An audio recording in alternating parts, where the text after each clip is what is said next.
Hariom academy के YouTube channel पे एक बार आपका फिर से स्वागत है। आज हम लोग फिजिक्स का मॉडल नंबर 2 सॉल्व करेंगे। हमको उम्मीद है कि आप लोग मॉडल नंबर 1 वीडियो देख चुके होंगे, नहीं देखे हैं तो आपका प्लेलिस्ट में जाके मॉडल सेट 1 देख लीजिए। हम मॉडल सेट 2 सॉल्व करेंगे आज हम लोग। पहला क्वेश्चन है जो आपको पिछले वीडियो में पढ़ाया जा चुका है, उसी तरीके से है। पहला, two charges of equal magnitude kept at a distance r exert a force F on each other. If the charges are halved and distance between them is doubled, the new force acting on each other. देखिए फिर वही सवाल है। यहाँ पर मान लीजिए Q1 है, यहाँ पर Q2 है, दोनों के बीच का डिस्टेंस r है, तो कूलम्ब्स लॉ के अनुसार, according to Coulomb's law, F equal to K Q1 Q2 by r square. अब कहा जा रहा है कि आप चार्ज को कर दो आधा, तो Q1 बाई 2 कर दें, Q2 बाई भी 2 कर दें, और R को कर दें हम लोग डबल। R को कर दें हम लोग double. Two charge equal distance, if the two charges are half half कर दिए, and distance between them is double. Distance को क्या करते हैं डबल, 2r का स्क्वायर कर दो। ध्यान से देखिएगा कि Q1 Q2 हो जाएगा, नीचे में 2 दूनी 4 और इधर से पहले से 4, कि Q1 Q2 by r square 1/16 हो जाएगा। F डैश क्या हो जाएगा, ये वाला चीज़ क्या है आपका F है। F डैश जो है, जो नया फोर्स होगा पहले वाले का 1/16 टाइम्स होगा। आंसर क्या होगा F/16। देखिए फॉर्मूला को यूज करके ऐसा सवाल आते ही आता है, पिछला सेट में भी आया हुआ है। हम बता दें कि ऐसा क्वेश्चन आएगा तो एग्जाम में भी आएगा। दूसरा क्वेश्चन, इलेक्ट्रिक फील्ड का यूनिट क्या होता है, ये तो हम बताएं आपको। इलेक्ट्रिक फील्ड का 2 यूनिट बताया आपको। उसके लिए इलेक्ट्रिक फील्ड का फॉर्मूला क्या होता है F/Q0, तो न्यूटन पर कूलम। और इलेक्ट्रिक फील्ड का एक और फॉर्मूला बताया -dB/dr या dx, तो वोल्ट पर मीटर। ये दोनों फार्मूला होता है इलेक्ट्रिक फील्ड का, ठीक है। अब आप तीसरा क्वेश्चन देखिए। तीसरा क्वेश्चन क्या है, When an electric dipole placed in uniform electric field, किसी इलेक्ट्रिक डाइपोल को यूनिफॉर्म इलेक्ट्रिक फील्ड में रखते हैं तो उसको क्या अनुभव होता है। नेट फोर्स जो कि 0 होता है, नेट फोर्स एक्सपीरियंस नहीं होता है। टॉर्क होता है जो कि P क्रॉस E होता है। टॉर्क क्या होता है, P क्रॉस E होता है। ये डेरिवेशन भी आता है 2 या 3 मार्क्स में। लेकिन जब क्वेश्चन में ट्विस्ट आएगा, यूनिफॉर्म फील्ड की जगह नॉन यूनिफॉर्म फील्ड रहेगा, तो उस पर फोर्स और टॉर्क दोनों लगेगा। ये आपका बहुत बार क्वेश्चन आता है। तो हम हर एक क्वेश्चन का आजू बाजू के बारे में भी बता दे रहे हैं आपको। हर सेट का सेकेंड सेट में आपको तीसरा सेट का भी आंसर छिपा हुआ है, जैसे पहला सेट में दूसरा का छिपा हुआ है। जैसे क्वेश्चन आप देख रहे हैं, electric dipole is placed in uniform electric field. देखिए तो डायग्राम बता दें, ये आपका यूनिफॉर्म इलेक्ट्रिक फील्ड है। यहाँ पर एक -q और +q इलेक्ट्रिक डाइपोल है, दोनों के बीच का डिस्टेंस 2l है। रेक्टेंगल पे रखा हुआ है। तो आपको पता है कि जब कोई चार्ज को यूनिफॉर्म इलेक्ट्रिक फील्ड में रखते हैं तो उसे फोर्स लगता है QE। इधर भी फोर्स क्या लगेगा QE। और ये भी पता है कि पॉजिटिव चार्ज फील्ड के डायरेक्शन में जाता है और नेगेटिव चार्ज फील्ड के अपोजिट डायरेक्शन में जाता है। फील्ड आपके इधर जा रहा है तो पॉजिटिव चार्ज उधर जाएगा, नेगेटिव चार्ज इधर जाएगा। तो आप देख पा रहे हैं इधर QE इधर QE, तो नेट फोर्स क्या हो जाएगा 0। नेट फोर्स 0, तो translation motion 0, no translation motion. लेकिन आप देख सकते हैं जो फोर्स है और ये जो फोर्स है, दोनों का मैग्नीट्यूड सेम है, डायरेक्शन अपोजिट है, लेकिन दोनों का लाइन ऑफ एक्शन क्या है, अलग अलग। दोनों का लाइन ऑफ एक्शन क्या है, इस फोर्स का लाइन ऑफ एक्शन ये है, इस फोर्स का लाइन ऑफ एक्शन ये है। तब इस पे लगेगा टॉर्क। टॉर्क क्या होता है, force into perpendicular distance from the axis of rotation. Direct force का फॉर्मूला है QE, और ये परपेंडिकुलर डिस्टेंस 2l है, ये थीटा है। और शॉर्टकट मेथड से निकाले तो ये 2l cos थीटा हो जाएगा और ये 12 sin थीटा हो जाएगा। क्या हो जाएगा, Q into 2l। P होता है, Q into 2l क्या होता है, इलेक्ट्रिक डाइपोल मोमेंट। तो PE sin थीटा आपका प्रूफ हो गया। इसी क्वेश्चन के माध्यम से आप ये भी देख लिए कि टॉर्क का फॉर्मूला क्या होता है, P क्रॉस E। ठीक है। तो इस पे एक क्वेश्चन आता है कि थीटा कब मैक्सिमम, आपका टॉर्क कब मैक्सिमम होगा? टॉर्क मैक्सिमम होगा जब थीटा 90 डिग्री होगा। थीटा क्या होगा? 90 डिग्री होगा। टॉर्क मिनिमम कब होगा?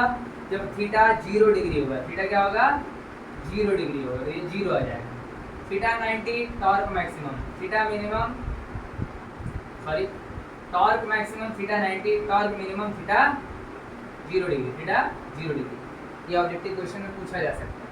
तो एक ऑब्जेक्टिव क्वेश्चन से इतना सारा ऑब्जेक्टिव बता दिए। एक क्वेश्चन और पूछ सकते हैं, when uniform non uniform magnetic field, non uniform electric field है तो क्या होगा? Both force as well as torque acts, both force and torque acts on electric dipole, on electric dipole. एक ऑब्जेक्टिव क्वेश्चन हम लोग कितना सारा कर लिए, डेरिवेशन तक कर लिए, 2 मार्क्स का डेरिवेशन हो जाएगा। तो आपको समझ में आ रहा है यूनिफॉर्म मैग्नेटिक फील्ड में, सॉरी यूनिफॉर्म इलेक्ट्रिक फील्ड में नेट फोर्स क्या होता है? 0, और टॉर्क क्या होता है? P cross E। Torque maximum होगा जब थीटा 90 होगा, टॉर्क मिनिमम होगा जब थीटा 0 होगा। जब फील्ड नॉन यूनिफॉर्म हो जाएगा तो फोर्स भी काम करेगा और टॉर्क भी काम करेगा। क्लियर है? चलिए नेक्स्ट, 4th नंबर क्वेश्चन।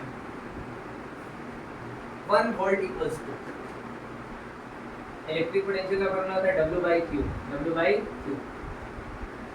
यदि हमको 1 वोल्ट लाना है तो W क्या होगा? 1 जूल 1 कूलम, 1 जूल पर coulomb. Amount of work done in bringing, देखिए इसको 1 वोल्ट का डेफिनेशन कैसे लिखेंगे? जब 1 कूलम चार्ज को इन्फिनिटी से इलेक्ट्रिक फील्ड के किसी पॉइंट में लाने में 1 जूल वर्क किया जाए तो हम कह सकते हैं वहाँ का पोटेंशियल कितना है? 1 volt. When amount of work done in bringing 1 coulomb charge from infinity to a point in electric field is 1 joule, then the electric potential at that point is 1 volt. ये भी पूछा जाता है 1 वोल्ट का definition. Next question, फिर वही सवाल repeat होने लगा।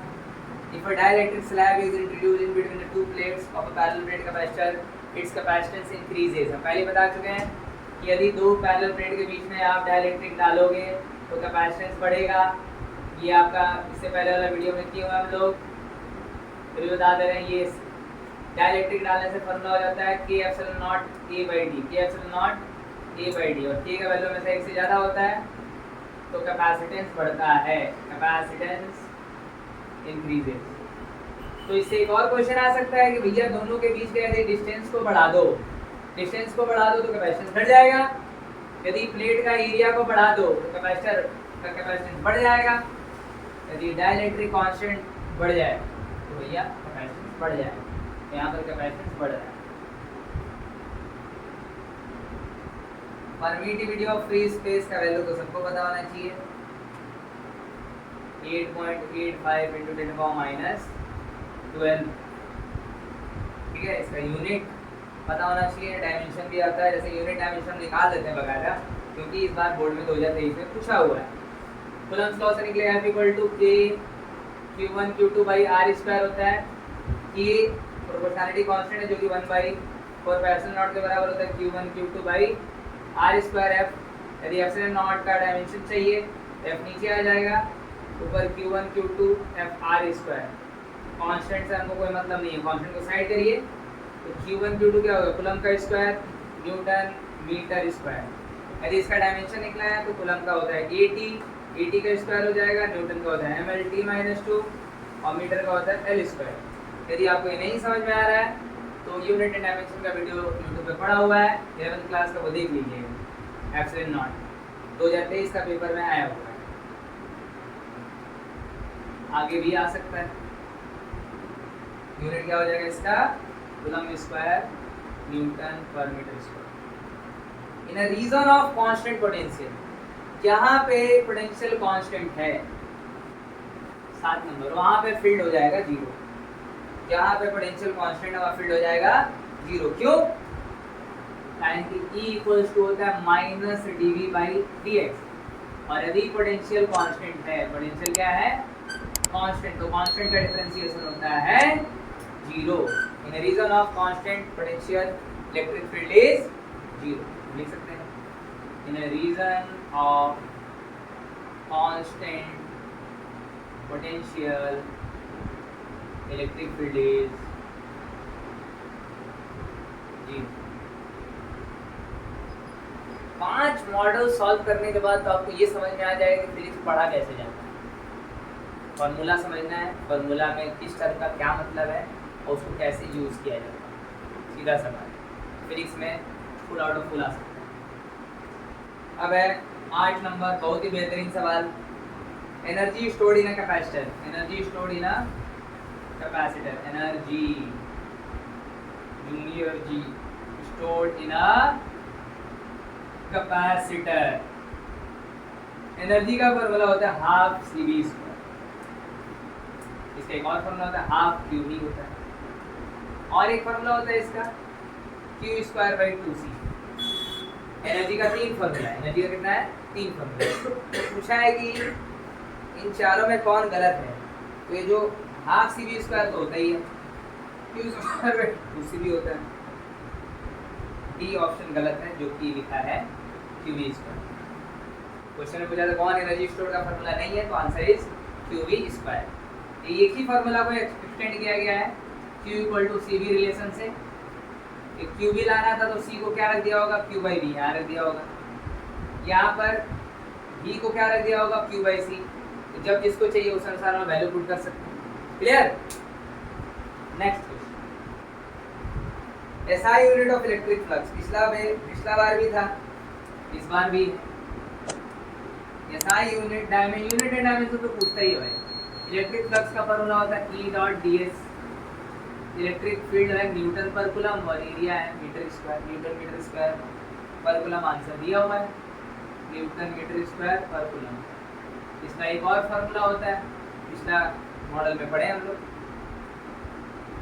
10 नंबर क्वेश्चन कहता है surface considered for Gauss's law is called Gaussian surface। अब भैया खुद लॉ देगा तो अपना ही ना नाम रखेगा भाई, Gaussian surface। ये 11 नंबर क्वेश्चन बेहतरीन। 11 नंबर क्वेश्चन देखिए, electric charge is placed at the centre of a cube of side A. Cube है, शानदार सा क्यूब बन रहा है यहाँ पर, उसके सेंटर पे कोई चार्ज रख दिया है स्मॉल क्यूब, साइड है ए। इलेक्ट्रिक फ्लक्स बताना है इसके वन ऑफ इट्स फेस पे, इसमें टोटल 6 फेस होते हैं। तो आप बताओ according to Gauss's theorem electric flux क्या हो जाएगा, Q by epsilon naught, Q by epsilon naught. इस पूरा क्यूब के थ्रू जो फ्लक्स होगा क्यू बाई एप्सिलॉन नॉट होगा, लेकिन इसमें 6 फेस है। कितना? 6 फेस। यदि आप देखना चाहें 6 फेस तो आपको दिखा देते हैं। ये जैसे मान लेते हैं क्यूबॉइड है, वैसे क्यूब मानते हैं, तो एक फेस हो गया, एक फेस हो गया, 2 3 अंदर 4 ऊपर 5 नीचे 6, तो 6 फेस है। अब 6 फेस है तो मान लो किसी का 6 को बेटा है तो 6 भाग में उसका जायदाद बचेगा। तो ये फ्लक्स पूरा क्यूब के थ्रू है फॉर क्यूब, 6 भाग में बांटेंगे तो cube 1/6 cube by epsilon for 1 face of cube. ध्यान रखिएगा कंफ्यूजन नहीं होना चाहिए। यदि 2 फेस बोलेगा तो 2 भाग में बांट देंगे, मतलब कि 1/6 को 2 से मल्टीप्लाई कर देंगे। 3 बोलेगा तो 1/6 को 3 से मल्टीप्लाई कर देंगे। 4 बोलेगा तो 4 से कर देंगे। Ohm's law is valid followed by conductor. Ohm's law कौन फॉलो करता है? Conductor. Ohm's law followed by conductor.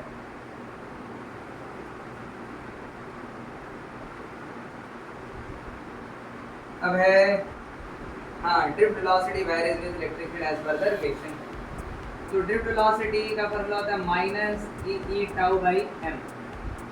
Drift velocity का फॉर्मूला क्या होता है? Minus E tau by M. तो ड्रिफ्ट वेलोसिटी इलेक्ट्रिक फील्ड के डायरेक्टली प्रोपोर्शनल हो गया।